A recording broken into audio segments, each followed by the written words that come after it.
It's either they live with their family, either if they want to have a unit that's near their workplace. Like if your office is in Makati, why should I drive all the way to outside Manila? Yeah, When I that's can right. just drive a few minutes away from my office. And this is the lifestyle that's happening.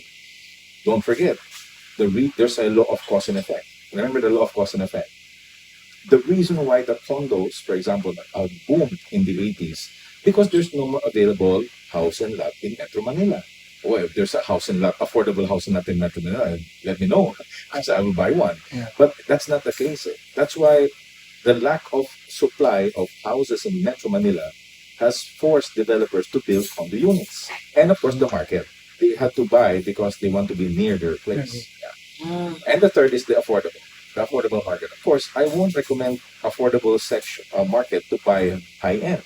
If you can find a suitable condo or property in Metro Manila that fits your budget, might as well you avail of a property outside Metro Manila where it's more affordable.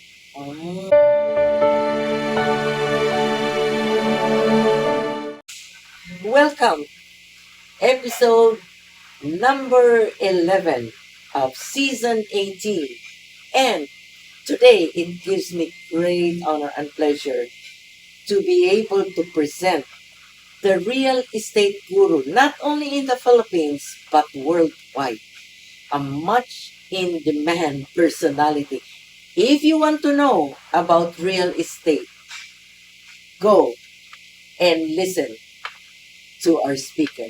And I'm referring to Eric Manalo.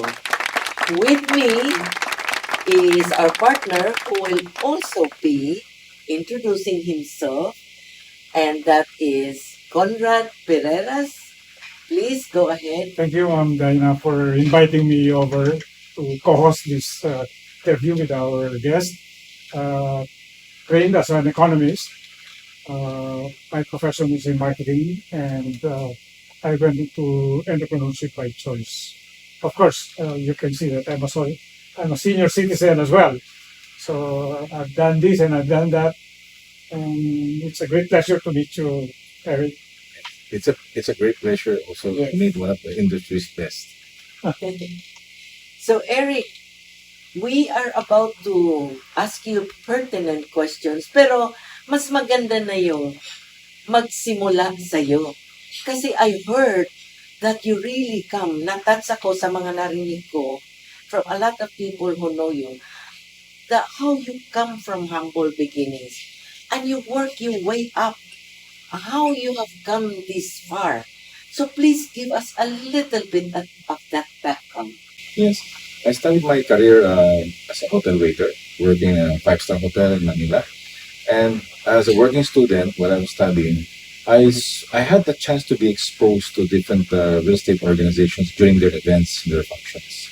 And when I see someone na, wow, makatanggap ng brand new car as an incentive or 1 million cash as an award for selling properties, as a 21-year-old, I was shocked. Kung meron pa ng ganitong income, sabi ko. Then I started having curiosity. Ano kaya ko rin kaya yan? So that started my journey. Although the following week I resigned from my job after 2 years. It wasn't an easy journey. I had a lot of rejections. Hindi ako basta natanggap. So to work in a real estate company. So I continued to do other jobs until year 2004. Finally, I was accepted in a real estate organization. I had a mentor who's a billionaire mentor who believed in me, that he saw potential in me, that I can be successful in real estate.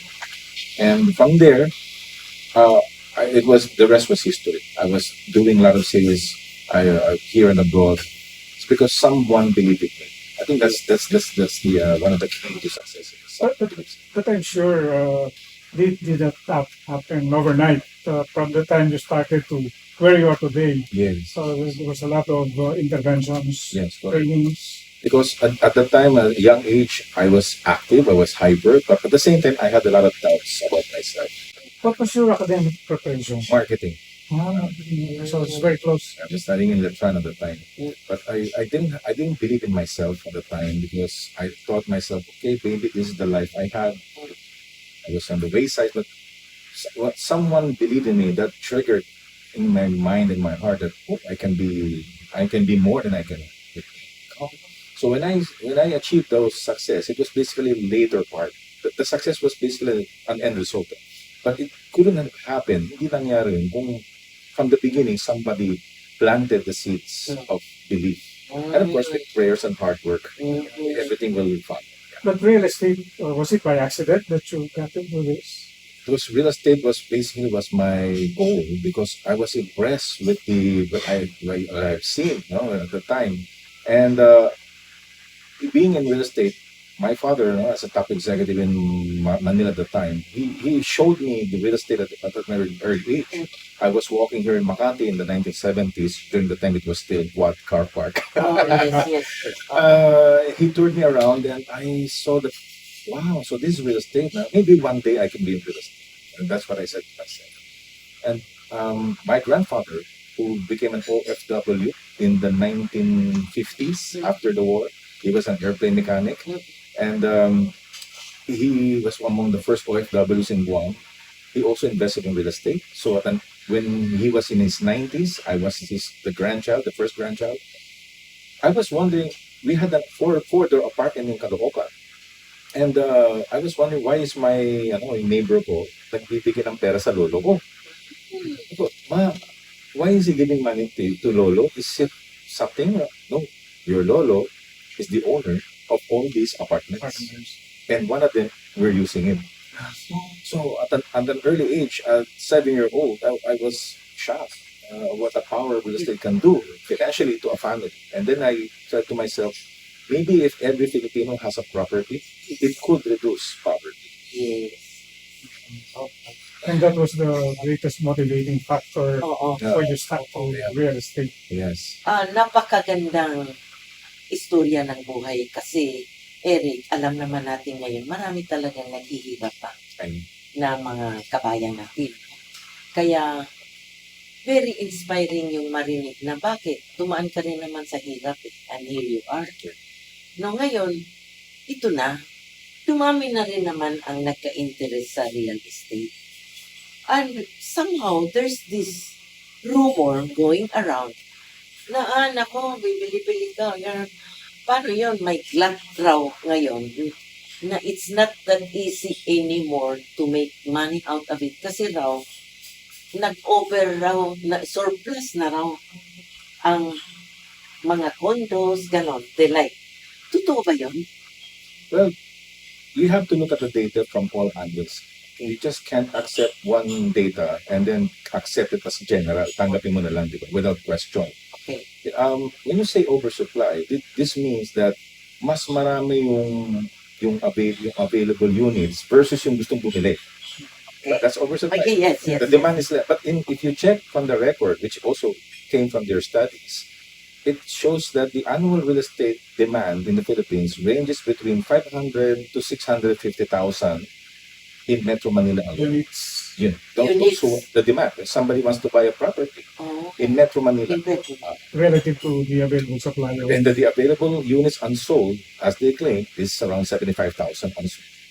So if you compare 75,000 available units unsold versus 600 plus thousand who wants to buy it in Metro Manila, I don't believe you can generally conclude it as oversupply. Are you talking of the entire universe, or We're just talking about Metro Manila. If you include the whole entire Philippines, according to the study again, which you can check in Google right now, it's 6.7 million in today's year. That covers the high end, middle, and low Yes. income bracket. Yes. Because the total population of the Philippines, if you remember, we're now at 114 million Filipinos.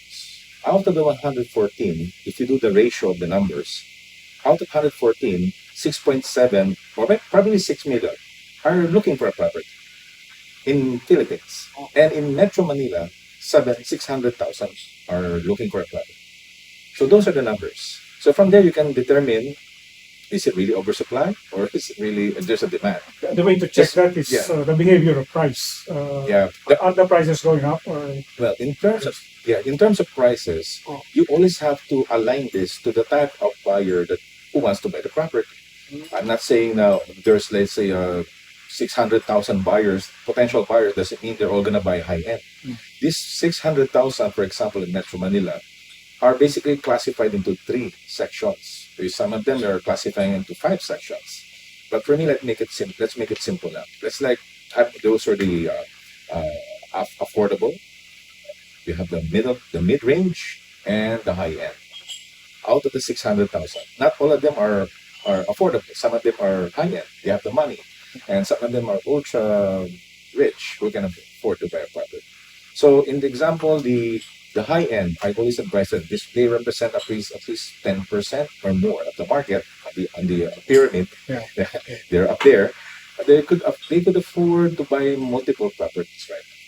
And that money is no problem to them. So whether they're using the unit or they just let the unit rent out, they have no problem. They have money, no stress. And the second type of market among the demand is the mid-range market, which is classified as upper to upper middle class. They're buying properties basically on several reasons. It's either they live with their family, either if they want to have a unit that's near their workplace. Like if your office is in Makati, why should I drive all the way to outside Manila Yeah. when I can just drive a few minutes away from my office? And this is the lifestyle that's happening. Don't forget, there's a law of cause and effect. Remember the law of cause and effect. The reason why the condos, for example, boomed in the 80s, because there's no more available house and lot in Metro Manila.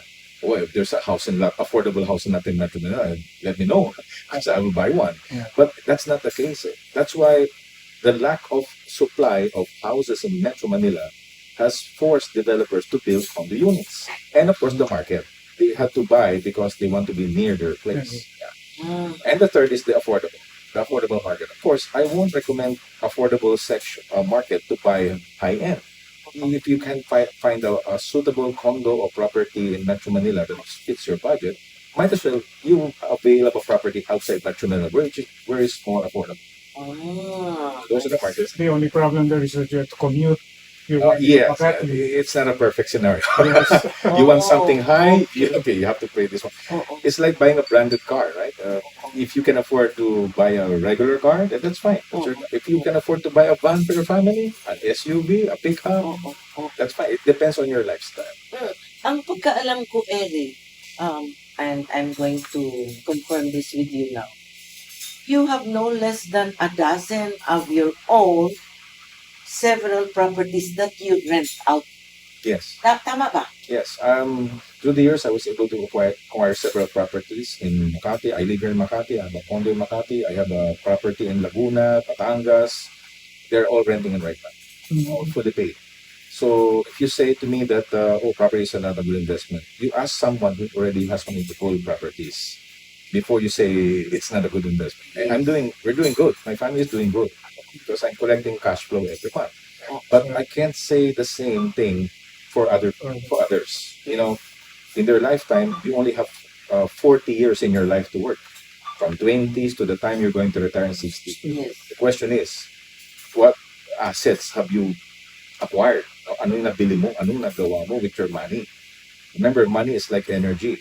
Yes. The more money you have, the more energy. Yes. The more if you have no money, no energy. Yes. So the question is, what have you done during that time? So I tell my clients, it's not about whether you're buying a pricey condo or a pricey property or a good location. It's about the available money that you have while you're working. And I tell them, like my mentor told me, you buy a property now. Now is the best time to buy a property while you're young and making money. See, that's the most important, because when you're 60, you cannot afford to buy a property anymore or work. Expensive You already. can't get a bank loan. Yes. Yeah. So between 20 and 60, what have you done? Oh, Have you- all I- right. But talking of real estate, is it better to invest in the land Yeah. instead of in vertical Yeah. improvements? Again, buying a property, in my opinion, is similar to owning cars. Like if I just need to drive around, maybe you can just buy a regular car. My first property is something like that. You buy something, and then let's say you have more money. Oh, I have a family. I want to buy a van. Or probably you can. That's the time you can buy a lot, because you have extra money to spend. Because the comparison between, let's say, condo and houses and lots, condo, house, and lots, the lots, basically these are, you just buy and wait. That's the approach there. You buy and wait. You buy there in a subdivision in a lot, and let it wait for 5 to 15 years. Let it appreciate. Appreciates in value. And while a condo is a multi-purpose property, as I call it, multi-purpose because with that property you can use it as rental income, uh, expats come in, vacation property near the airport, and convenience. So they are residential. yeah, they have two different categories, but I don't say that you just buy one. You can spread your investments in different real estate platforms, but you need to understand the difference between. If let's say you bought a lot and you need money next year, don't expect that lot to be sold the following year. Okay, sometimes there are cases wherein there's more than 3 years. Hindi pa mabenta yung lote. Convertible to cash eventually. Yes. Because real estate, first and foremost, is a long-term investment. You can't buy properties and treat it like stocks or crypto that you can just click of a mouse, you can sell it. Okay? Real estate is far different. You have to understand it's a long-term investment. It's no different from buying a property in Makati in 1972, that the price here in Forbes Park was 200 pesos per square. And now it's 100 millions. But you have to wait. You need to experience the benefits after the long wait. Well, it takes somebody like you na talagang pinag-aralan mo matagal, no? Kasi most people don't know how to differentiate between this, yung sinasabi mo nga, yung lot lang, yung condo, and all that, no? So, tama ka rin. So, it looks to me, listening to you, no? It looks to me na dapat ang mga kabataan natin ngayon, maaga pa mag-start na sila. Yeah. Kasi nga naman, aasahan ba naman nila yung mga lolo-lola nila will do that for them. They have to start it while they are young. But with the millennials, their characteristic is that one that's similar to that. They want a fast return, they want to be mobile, they want to spend it even before they earn it.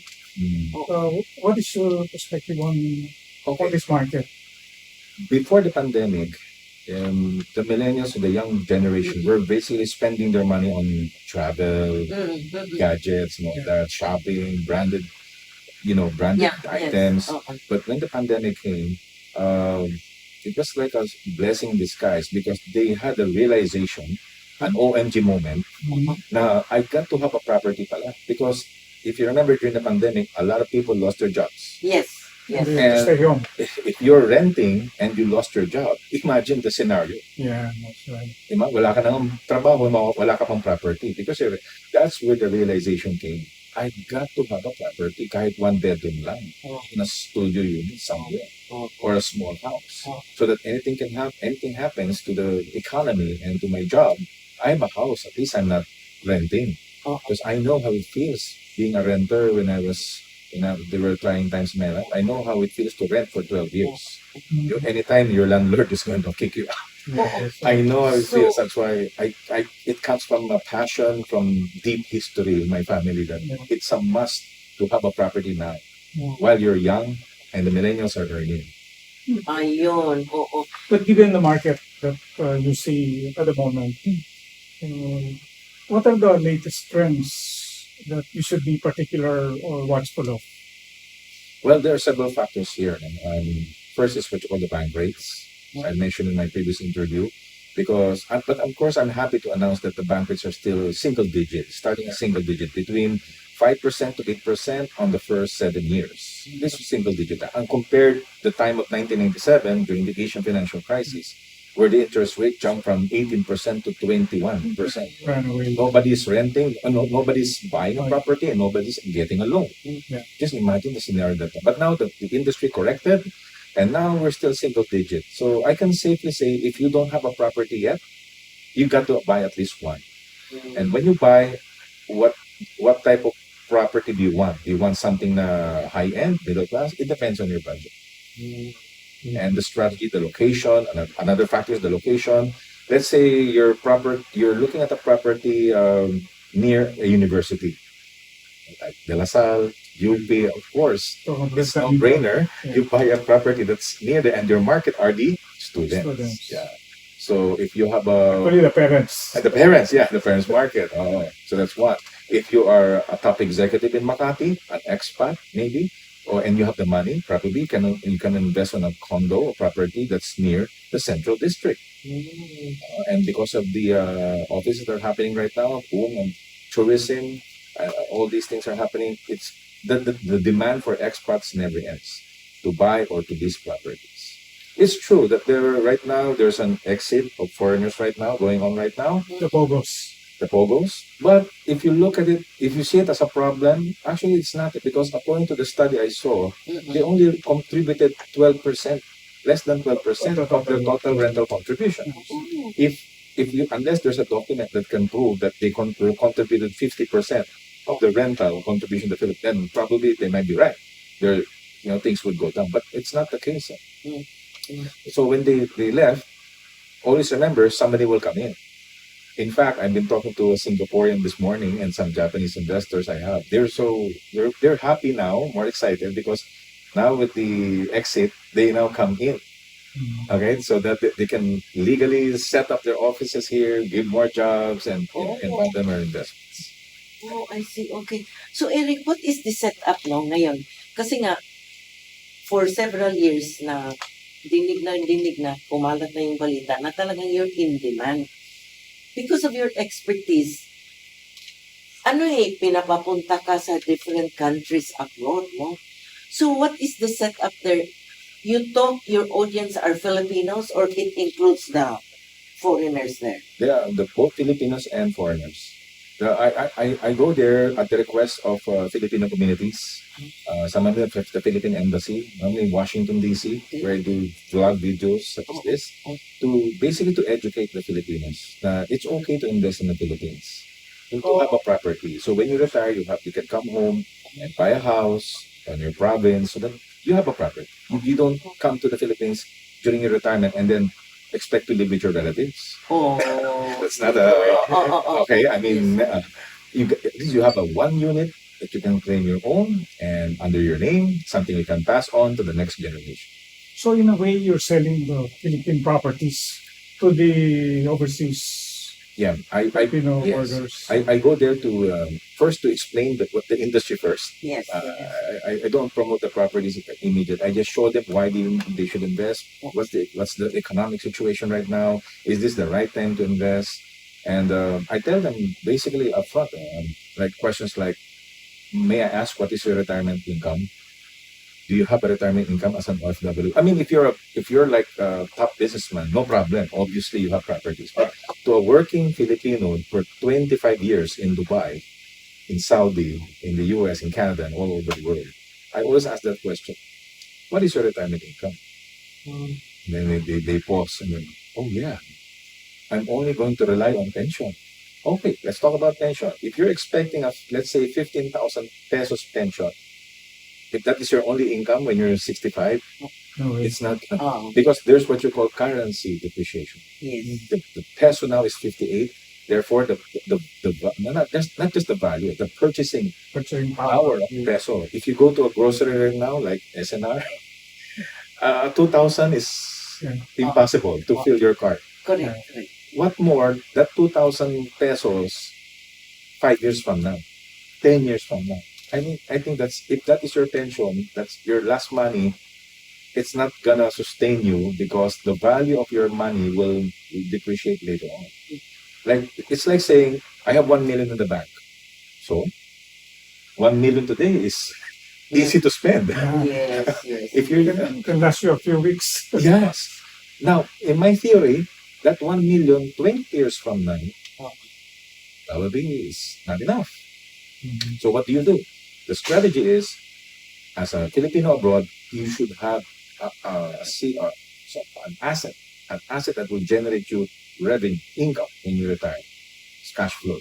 Whether it's a house in the province, earn a rent. I have a property in Batangas earning like 8,000 per door.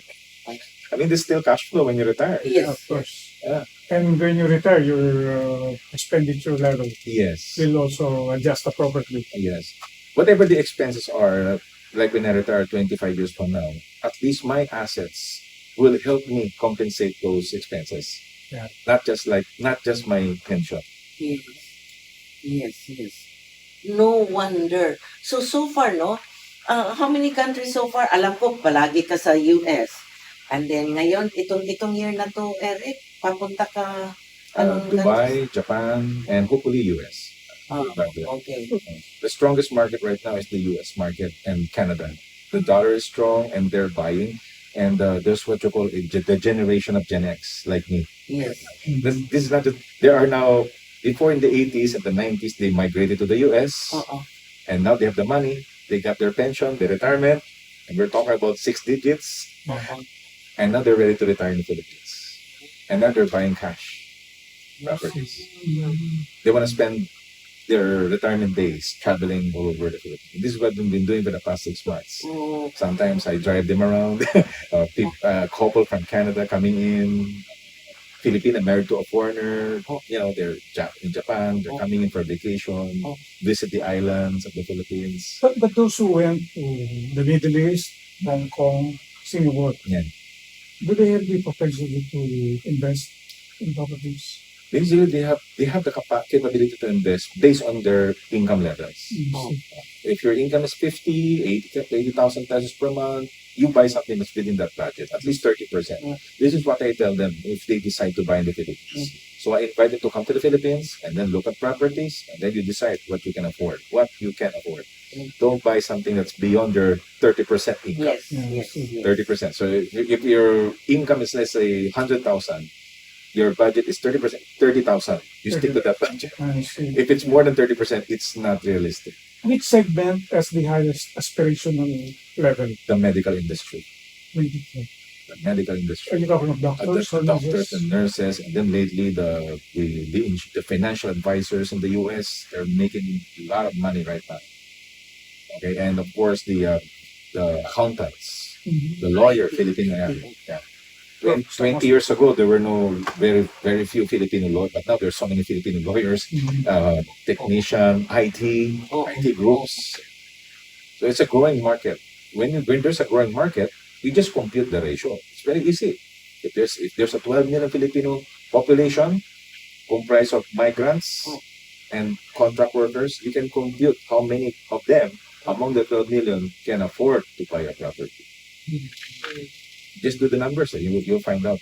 So if you ask me the question, is somebody buying properties right now? Yes. Is there a demand? Yes. Because you just look at the numbers. 114 million Filipinos, 50% are millennials, and don't underestimate the market, because even if it's a millennial or someone young, they go to the ladder or to the pyramid. 10 years ago, they couldn't afford, after graduation, they couldn't afford to buy a property. But wait 5 years. Wait for 10 years. When that young professional becomes promoted and goes abroad, income increases, so they move from the pyramid, they move from the affordable to the middle class. And now they can afford to buy a property. I tell them, don't underestimate the market, because the market is moving on. Particularly those who are hardworking Filipinos. But when I was reading in the papers this morning that for 2025 they're estimating 5.8% GDP growth. Is there a leading activity towards purchasing real estate when the economy improves? There are a lot of factors, but among them is called the growing middle class market. Yes. Because I've said, when a Filipino graduates from college 10 years ago, who went abroad, who make money, are now capable of buying properties. So that's why it's crucial to strengthen the middle class. Yes, we have a growing middle class Filipino worldwide. As I mentioned, a lot of them, I know some of my clients, in the medical industry, the nurses who are earning between 200 to 500 a month, and they have benefits from the government and their pension.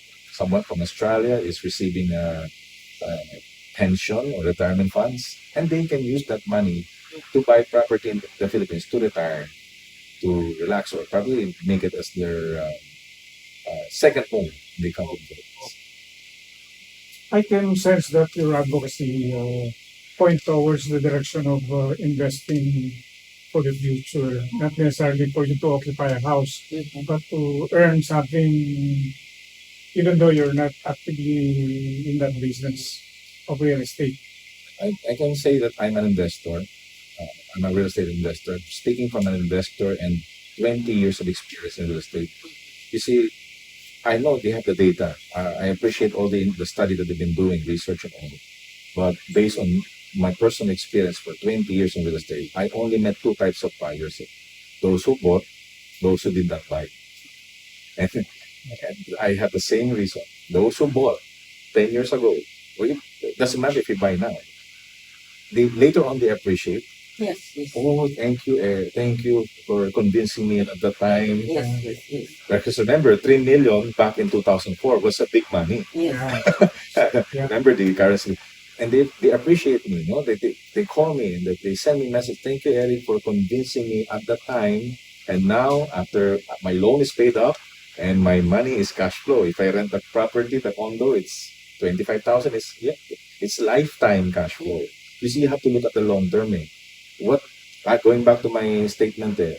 What's your retirement income when you're 60? What have you done? If you say to me, no, I just waited. The more you wait, the more you lose. Yes. Yes, yeah. And then those who are, of course, who are having regrets. Sisisi, di ba? Sayang, I should have bought in that area. Yeah. So that's why I'm saying, from a point of view of an investor and so the real estate industry and buyers, the market itself, I've been talking to them.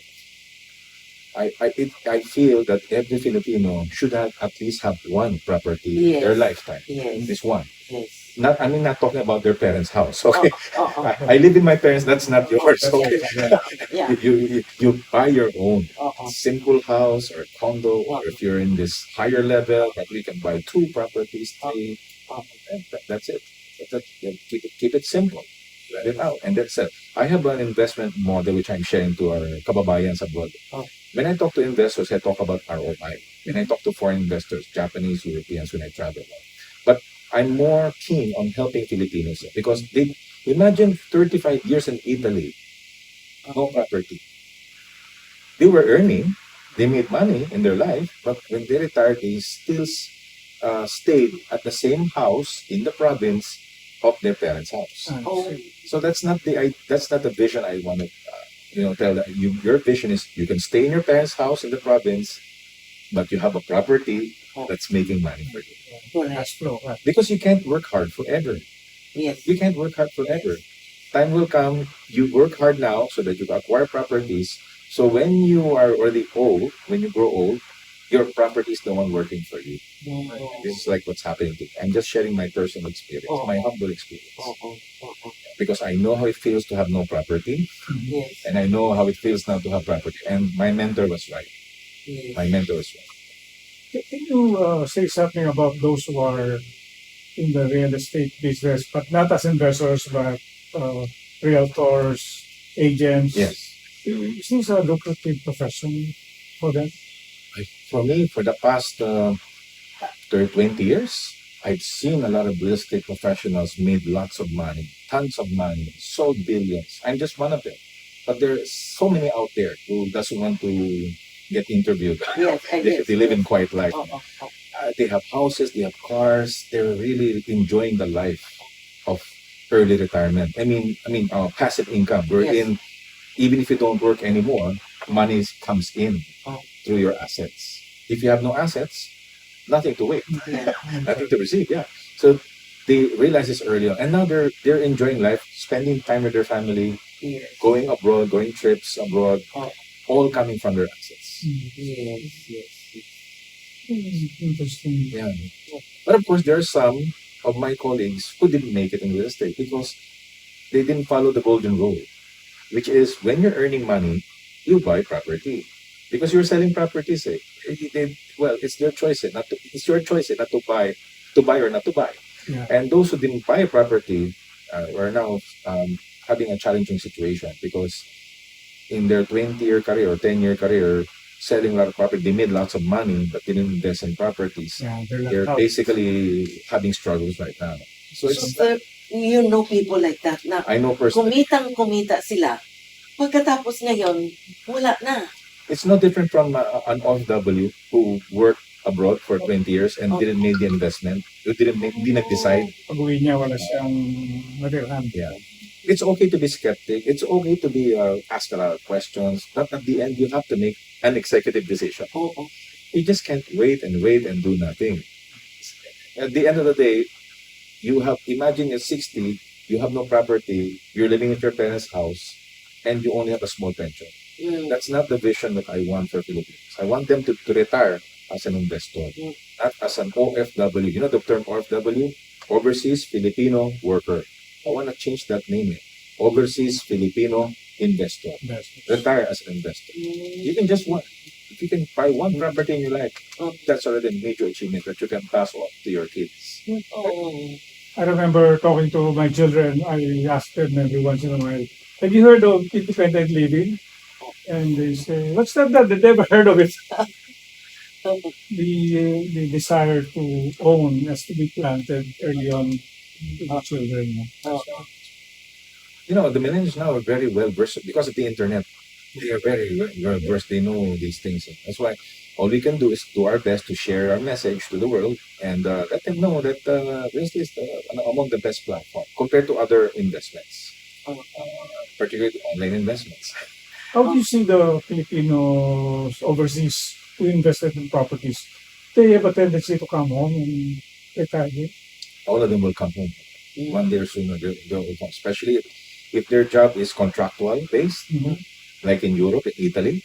After 60, you have to go home now. Your employer will force you to go home. Saudi is the same. When your contract ends at 65, you have to go home. Oh, yes. Okay, Yes, yes. but in countries like the U.S., Canada, if they're fortunate enough, they can get residency and they can work there and become a citizen and a migrant. So take more benefits. Naintindihan ko na kasi nga mayroon akong kaibigan na talagang malaking kita niya, Saudi Arabia. And it's like they are now preparing to come back. Buti na lang nakabili sila ng several lands sa Laguna. Nagtayo ng mga fruit trees, several houses, ganun. So, those are the people na talagang, as you said, nag-invest. Oo, so, they don't have much to worry about for the future.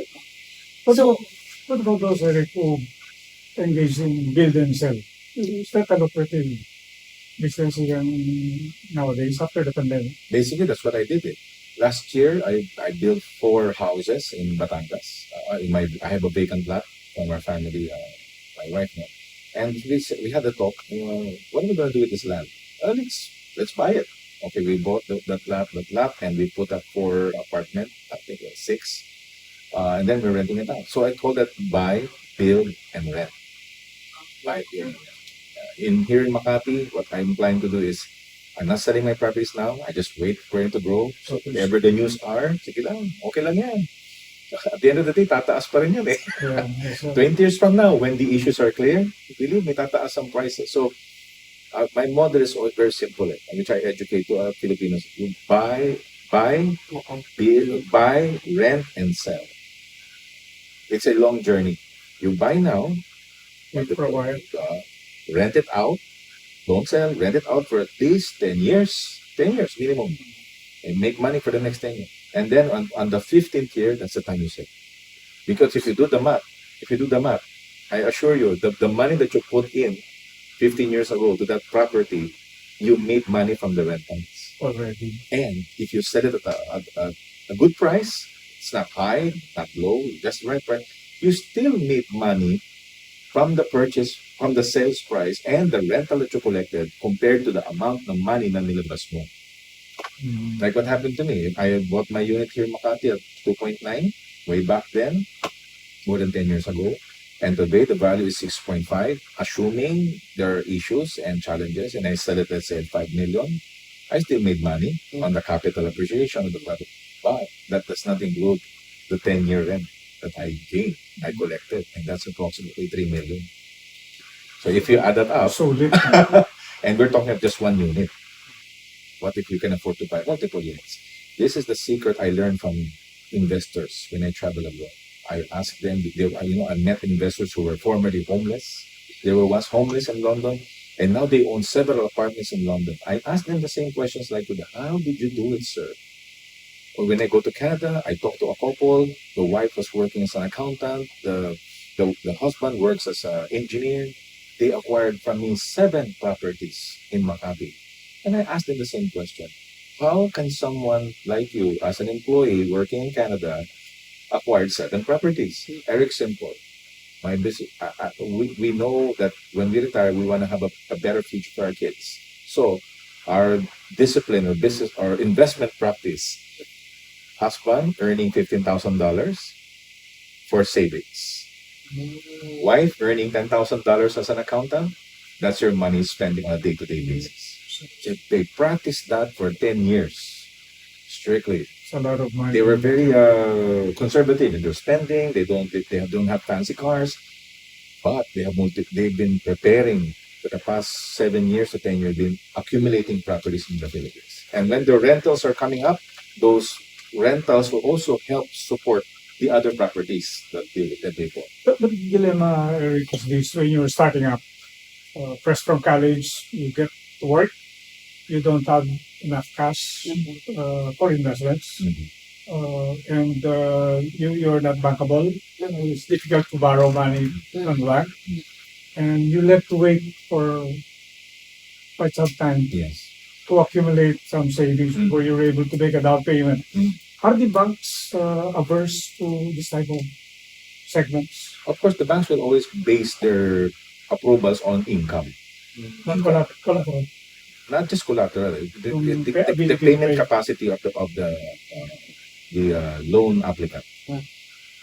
I remember when I bought my first property condo in Makati in 2007, Makati. I was expecting an 80% bank loan. And the bank told me, sir, you only approved for 65% based on our assessment. So, okay, I didn't get offended. So that's life, So I realized that I have to improve my skills. And this is where the young professionals right now should, after graduation, continue to learn from professionals like you, because to improve their skills so that they can have higher income. Yes.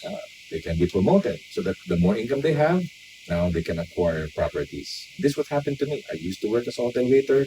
My income definitely could not afford to buy even a single house. So I realized that early in my career, and I have to do something to improve my skills. It wasn't the economy. It wasn't anything. It was me. It's the problem. I need to improve my skills. If I was a waiter, this is my income. I can afford to buy. But if I improve my skills, like selling skills, marketing skills, communication skills, and all, it elevates my income, which therefore made me, gave me the ability to buy properties. Kaya ako nakabili. So this is a complete twist of what I expected. I thought that if you're going to be successful in real estate, you have to improve your skills selling. But I think the flip side of that is you better be an investor so that the returns can be much better. Everything is a cycling. Everything is like of the weather. Not all the time is a rainy season. The sun will come out again, and when that time comes, those who bought the property have the advantage compared to those who are not. Now, if to those of you who are not earning that much right now, don't worry. Just focus on what you have. That you're a fresh graduate. You have so many ideas. Learn from the experts. Learn from the experts like Dino, and continue to improve your skills. Because once your skills improve, the more income follows. Just be patient. It's a journey. It's not a journey, sorry. It's a process. Yes. Life is a process, not a journey. Yes. It is. Journey is like jumping from one hill to another, but process is like flying. Fly. Don't just jump to another hill. Indeed. That's because that's the same results. Yeah. So quantum leap. Yes. So, all right. Well, I know that we're going to the conclusion, no? Malapit-lapit na. Ano yung gusto mong ipamahagi na message sa ating mga kabataan, Eric, or people na who have aspirations na medyo naman ma-improve naman yung mga buhay nila, no? If they have bad habits, at least they learn. So, ano yung mga masasabi mo sa kanila before we close na kung baga words of wisdom? Don't ever forget the three words I want to give to everybody. First, you've got to have, number one, you've got to have a vision in your life. Vision. Which means when you say vision, this is not a wish list, not a resolution or New Year's resolution. It's something, how do you see yourself many years from now? That's vision. From that vision, it will inspire you to the next step, to make a decision. Like when I started hotel waiter, I saw a vision, I had to take action.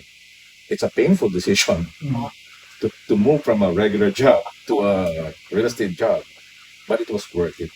Sometimes you have to make a hard decision, and making a hard decision is never easy. But again, it's worth it. It's much better to have a painful decision than suffer from not making that decision. You see, the reason why people are suffering financially because Yes. you're tolerating it. Yes. You're tolerating it. Bakit ako naghihirap? Kasi you're not doing things that you're supposed to do. You have talent. You're young. You have your knowledge. Use those knowledge to the fullest. That you have to make that decision. And then number 3 is taking action. Mm. When you're now when you made the decision, let's say you went to real estate, for example, in my case, you never give up until you achieve your goal. You never give up. That for me, that is taking action. If you couldn't close a sale, okay lang. You didn't get that dream job, okay lang yan. You keep finding until you finally discover your purpose in life. Because the money will just follow. And the money will just follow. It's only an end result of what your passion and vision and purpose in life is. So I found my purpose, and I found that I'm not selling real estate actually. Ang ginagawa ko I'm inspiring Filipinos to buy a property, and then the money will follow. Mm. But the main goal is I want to educate Filipinos. Whether you buy or not, I don't give up on them. I have more than 1,800 presentations. I never give up because I keep going. But I'm not gonna buy. I keep going because somewhere along the line, somebody's gonna appreciate what you've been doing. Whatever you're. But at some point, Eric, as you get older, more mature, towards retirement, when do you say that enough is enough? When do you stop? For me, in my opinion, retirement is basically it's not something. It's not a situation. It's a mindset. The only one who can say that I'm retired is you.